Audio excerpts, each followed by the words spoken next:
Greetings, one and all. Welcome to the channel, guys. My name is Mind Power. You can call me MP. And on this side of TikTok, we turn our pain into possibility, purpose, and power. We take the power back from the narc. And the shame the narcissist puts on us, we turn that into solutions, and we turn it into services, okay? And therefore, this message is my service onto you. Welcome to the family. Welcome. Special shout out to all the new followers internationally.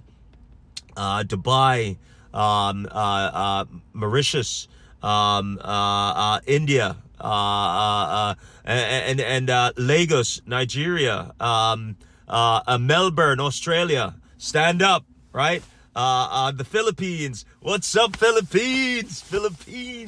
What's up, my Tagalog people? But listen, guys, thank you for being here. So listen. Guys, the reason you're tuning into this channel is because you're finding content here that doesn't exist anywhere else. And the reason that is, it's because, I've always been extremely analytical. It's why the narcissists love me. They're attracted to that side of me, but it's also why they hate me. They cannot defeat me. I've been deposed many times by the narcissists in my life. In business, in my personal life, right? My intimate life, right? And in my familiar life, I've been inundated with narcissists. I've had to reinvent myself several times, okay? So the stuff I'm telling you guys in these videos, how to recover from narcissistic abuse, it's why I'm able to sit here in front of you right now and deliver this message with insight and evidence. My own life is a story to tell, right? Of survival, okay? Guys, when I back when I was younger in college and stuff, I got offered several jobs in the government. I didn't take these jobs, but they had to do with my analytical mind. They had to do with my analytical reasoning skills. And I went very far in the interview process and took exams and things like that, and got offered some positions which I never took, for good or bad. I don't know whether or not I made a right decision there, but I made a decision not to. And so I've always been able to dive deep analytically. It's just like something I'm driven to do, is to find answers. And so when the narcissists hurt me, they ignited a fire in me to find answers, right? And I finally figured it out. Guys, the reason the narcissists, you got to start looking at the narcissists as criminals, okay? Is this.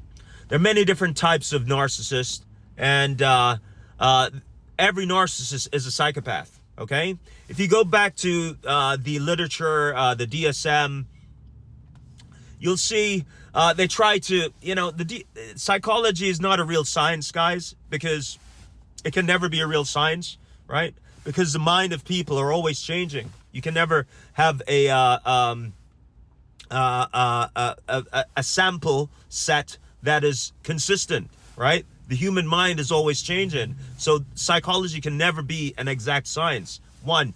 Two, the specimen they're studying is a narcissistic psychopath who's prone to manipulation. And so the narcissist will never tell you exactly what's going on with them, right? For psychologists who are interviewing them. So the psychologists, guys, I can't go into it in this video, but they don't have enough time to do the research on the narcissist specifically for whatever they're studying, because they need funding, they need grants, right? And they run out of money, and they have to close the chapter on that research they're doing with the narcissist. They'll never get to what I understand with the way their system is structured, right? If you're going for a PhD, you need to write a thesis. You have a deadline to finish that. And anyways, guys, moving on. The narcissist is a secondary psychopath. Every narcissist you meet is a secondary psychopath, right? What I mean by that is, on the sub-level, on the surface, they're a psychopath.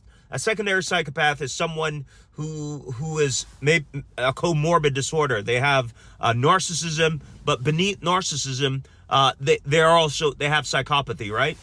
A primary psychopath is a psychopath you guys are familiar with, who's just a full-on psychopath. Ted Bundy, full-on psychopath, right? That's a primary psychopath. They stay in that zone 24/7. They don't shift. They're a psychopath, right? They can have they could be a secondary narcissist, right? Meaning below that they also thrive on narcissistic supply and so on. But their primary mode is psychopathy. They're psychopaths, right?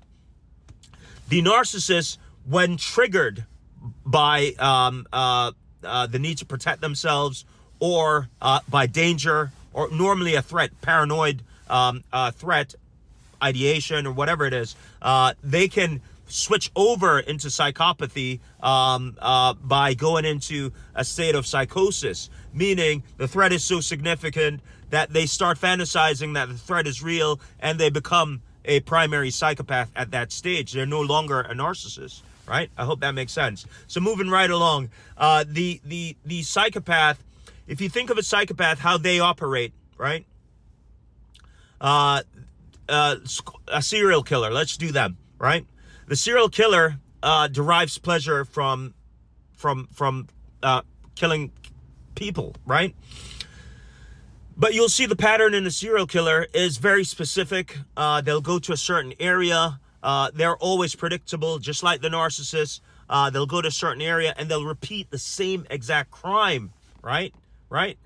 You think of the Green River Killer. I think that guy was in Washington State. He's a psychopath. I think his name was Gary Ridgway. I could be wrong on that, but look him up. Or the Green River Killer. He was also a covert narcissist, right? He was also an introverted narcissist, right? And so they have a particular pattern of people who they kill and how they kill. And the only reason nowadays why they're getting captured is because of the DNA link to their crimes, right? The narcissists also have a very particular pattern. They love bomb you, and they go take you through the sequence until they discard you, right? That is their DNA. You understand? They have a DNA as well, right? But just like the psychopath, the narcissist has a very predictable routine of how they operate, meaning they love bomb you, they future fake you, they breadcrumb you, they devalue you, then they discard you, then they hoover you, and they re-idealize you, and they start the pattern over again, right? Similar to a psychopath who goes to a park, hide in the bush, and repeats that behavior until he finds a victim. He does the same thing with this victim that he does to all the other victims, right? Where he hides the body. Sometimes he goes back and he looks at the body. It's no different than the psychopath you're dealing with in terms of the love bomb, right? That's their mode of operation, and that's their pattern. The narcissistic psychopath, right? Now, the reason I mention this is because I think you guys need to realize who you're dealing with and understand that this needs to be treated as a crime.